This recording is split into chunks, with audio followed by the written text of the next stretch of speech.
এক মসজিদের মধ্যে 1000 মুসল্লির মধ্যে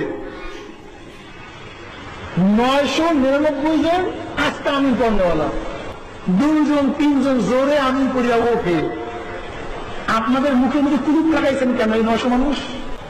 যদি কোন মসজিদে আমিন করে চিল্লায় ওঠে, এই 900 মানুষ আর গলা খাইসে করবেন, কথা ঠিক না? দেখেন এরা যে চরমপন্থী, এই যে চরমনার পীর কয়েকদিন আগে বললো যারা জোরে আমিন বলবে তাদেরকে উত্তম মধ্যম দেওয়ার জন্য, বলে নাই?